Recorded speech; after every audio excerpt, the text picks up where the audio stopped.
In the relentless pursuit of excellence, the battle often lies within the mind.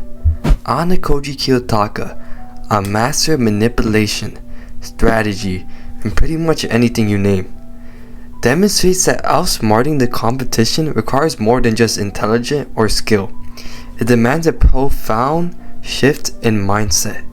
Here, in today's video, we're going to dive into 3 critical mindset shifts that will change your whole perspective on life and make you 100 times more better productively and effectively and pretty much anything you name. So the first mindset shift that I want you guys to take in is I want you guys to shift from outcome oriented to process oriented thinking. So let me tell you guys, most people focus on the outcome. All their goals are just the win, the grade, the promotion. So while these are important, like I'll admit it, of course they're important, they're merely the result of the actions taken. Ayanokoji doesn't focus on the end goal, he focuses on the process, the series of actions and decisions leading to the outcome. And focusing on the process is gonna make you win 100 times more. This shift from an outcome oriented to a process oriented mindset makes everything in your control. So for example, if you're outcome oriented, you'd be like, oh, I wish to get a 90%, and you don't do anything, you just study, etc., etc. If you're process oriented, you can be like, okay, my goal, what I'm gonna do now is study 2 hours every day. So who do you think is gonna achieve more, the guy whose goal is to study 2 hours per day, or the person whose goal is to get a 90%? It's obviously the latter. So how I want you guys to actually implement this is by changing up your goals. So for example, instead of aiming to be a top student overall, focus on mastering the material for each class, one topic at a time. So each study session, each assignment, and each class session is a step in the process. So change up all your goals like that so they're more manageable and achievable. And funny thing is, they'll make all your other goals that you originally wanted more easier to achieve. Because at the end of the day, you cannot control the result. You can control what you're actually going to put in. With that being said, let's go on to the second mindset shift.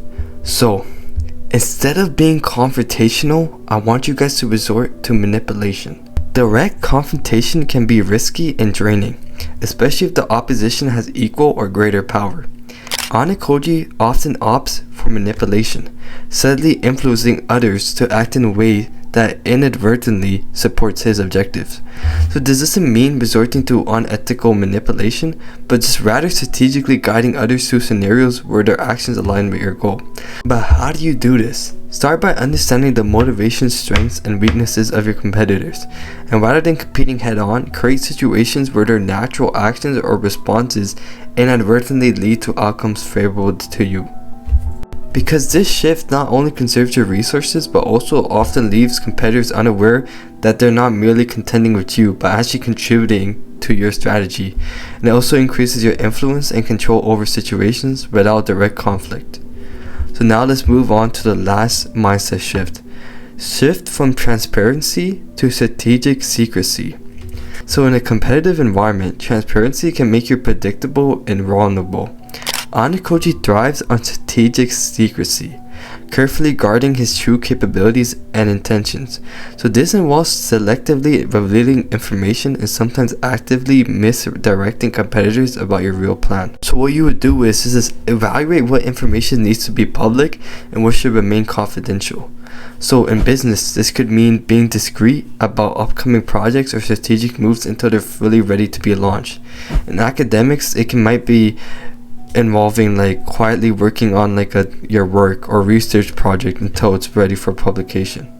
So what you're gonna gain from this is just keeping your cards close to your chest will force the competitors to operate with incomplete information, making it harder for them to counteract your moves effectively. It also creates a mystique around your actions, leading others to spend more time and resources trying to predict your behavior, thereby distracting them from focusing on their own strategy. So to wrap this up, these mindset shifts inspired by Ayanokoji require not just intelligence but also discipline, patience, and a deep understanding of human behavior. So thank you guys for watching. Peace on the street. If you want to join my 1-year white room program to reduce special exams, class A to D white room training, is all in the description below, so click to join. Thank you guys for watching, and peace on the street.